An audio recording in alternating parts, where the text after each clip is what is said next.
페야, 안녕하세요. 오늘도 강보혜 선생님과 함께하는 뻔뻔한 우리들의 사회 수업 시작해 보도록 할게요. 자, 오늘의 목표 단원입니다. 9단원 정치생활과 민주주의 중에서 우리가 중단원 1단원은 등교 수업 때 배웠었죠. 오늘은 중단원 2단원 민주정치의 발전과 민주주의에 대해서 배워볼 거예요. 여러분의 학습지 11번을 보면 됩니다. 학습지 11번을 보면서 선생님과 함께 수업을 해보도록 할게요. 자, 그런데요, 여러분. 학습지 11번 중에서도 4번부터 시작을 할 거예요. 그러니까 여러분, 1번부터 보지 말고 학습지 11번에 4번부터 집중을 해서 선생님과 함께 보도록 할게요. 자, 첫 번째로 배울 개념은 민주주의라는 단어 뜻에 대해서 한번 알아보도록 할게요. 자, 여러분, 민주주의의 영어 단어는 데모크래시입니다. 자, 여기 앞에 써있죠? D-E-M-O-C-R-A-C-Y. 데모크래시를 우리 민주주의라고 하는데, 이 단어는 그냥 막 튀어나온 게 아니라 예전 고대 그리스어에서 가지고 왔는데요. 그럼 고대 그리스어에 어떤 것들을 합쳐서 나왔느냐? 자, 여기 보면은 데모스 다수라는 뜻의 그리스어와 크라토스 지배라는 뜻의 단어를 합쳐서 데모크라시가 되게 된 겁니다. 자, 그럼 여러분, 이 다수와 지배라는 단어를 합치면 바로 민주주의라는 뜻이 되겠죠. 그럼 뭐다, 민주주의는? 다수에 의해 이루어지는 지배 형태를 우리가 뭐라고 부른다? 민주주의라고 한다라는 거예요. 그런데 다수에 의해서 지배된다고 모두 민주주의는 아니에요. 그럼 민주주의가 정확히 뭔지 한번 알아보도록 할게요. 자, 여기 나오네요. 4번 민주주의 해서 나옵니다. 모든 국민이 나라의 주인인 정치 형태를 우리는 민주주의라고 해요. 자, 여러분, 우리 예전에 우리나라가 조선시대였을 때, 고려시대였을 때, 삼국시대였을 때, 또는 유럽에 세계대전 이전에 많은 왕들이 존재했었던 그때 그 시기에는요, 우리 국민들이 나라의 주인이라고 말을 할 수 있었을까요? 거의 나라가 한 지배자 또는 귀족들에 의해서 이루어지는 정치 형태를 가지고 있었어요. 즉, 그 당시는 우리가 민주주의라고 부를 수 있다, 없다? 없다라는 거죠. 민주주의라는 거는 모든 국민이 나라의 주인일 때 우리가 민주주의라고 부른다고 합니다. 자, 그럼 이러한 민주주의의 이념에는 어떤 것들이 있느냐? 자, 여기 민주주의 이념에 세 개가 나오죠? 존엄성, 자유, 평등. 이 세 가지를 우리 민주주의의 이념이라고 합니다. 자, 그러면 먼저 첫 번째, 민주주의의 이념 첫 번째, 존엄성에 대해서 한번 알아보도록 할게요. 여러분 학습지 5번을 확인하시면 돼요.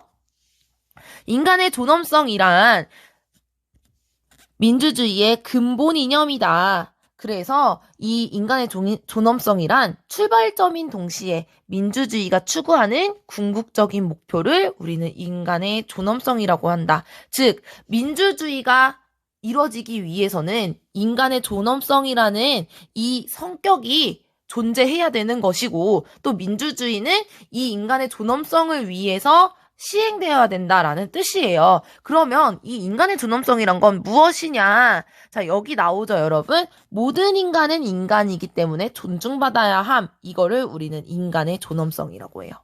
모든 인간은 인간이기 때문에 존중받아야 된다. 마땅히 존중받아야 된다. 이러한 성격을 우리는 인간의 존엄성이라고 하고, 이것은 민주주의의 근본 이념이자 출발점이고 또 민주주의가 앞으로 이뤄가야 되는 목표이다라는 거죠. 그럼 여러분들 학습지예요. 근본 이념 동그라미, 출발점 동그라미, 궁극적 목표 동그라미 해놓으면 될 것 같아요.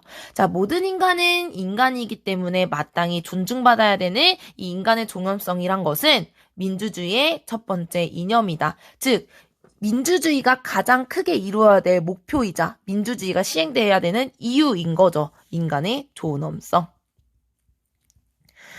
자, 그런데 이러한 민주주의의 역사는 우리가 민주주의를 이루어지기까지 쭉 인간들이 했던 모든 역사는 인간의 존엄성을 실현하는 과정이었다. 왜냐? 인간의 존엄성은 목표였으니까. 자, 여기까지 인간의 존엄성 알아봤어요. 두 번째는 민주주의의 이념 두 번째 자유에 대해서 알아보도록 할게요. 자, 두 번째 민주주의의 이념, 자유입니다. 자유에 대해서 한번 읽어보도록 할게요. 자유의 의미 같이 읽어볼게요. 외부의 간섭을 받지 않고 스스로 판단하여 행동하는 것, 이것을 우리는 자유라고 합니다.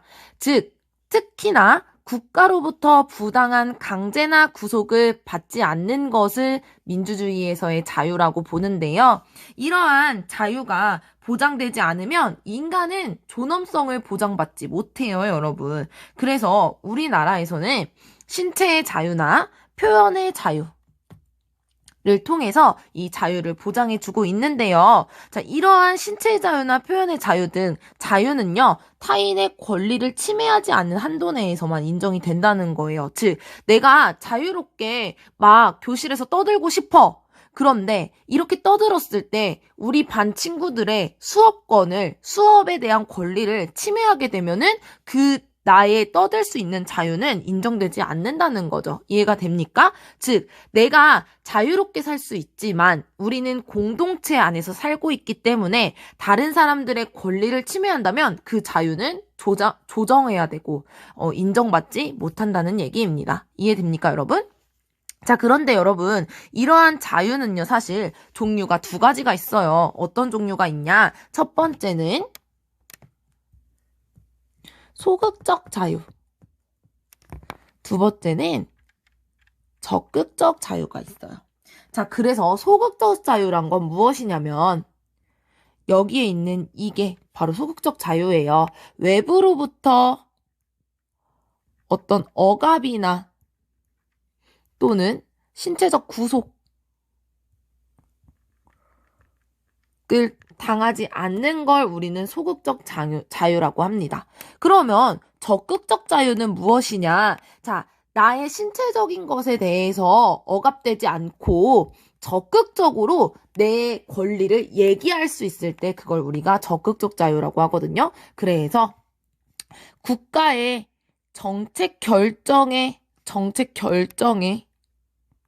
참여할 수 있을 때 우리는 적극적 자유를 갖는다라고 합니다. 여러분 이해됩니까? 자, 이게 바로 두 번째 민주주의의 이념인 자유였어요. 자, 이번에는요, 여러분, 세 번째 민주주의의 이념 세 번째인 평등에 대해서 알아보도록 할게요. 같이 읽어볼게요. 시작! 균등하게 기회를 부여하고 모든 사람을 동등하게 대우하는 것, 이것을 우리는 평등이라고 합니다. 자, 성별이나 종교, 재산에 따라서 사람들을 차별하지 않고 기회를 균등하게 부여함으로써 법 앞에서 모든 사람들이 동등하게 대우받을 때 우리는 평등하다라고 하는데요. 평등 역시 보장될 때 인간의 존엄성이 보장된다고 볼 수 있어요, 여러분. 자, 그런데 선생님이 항상 하는 말인데요.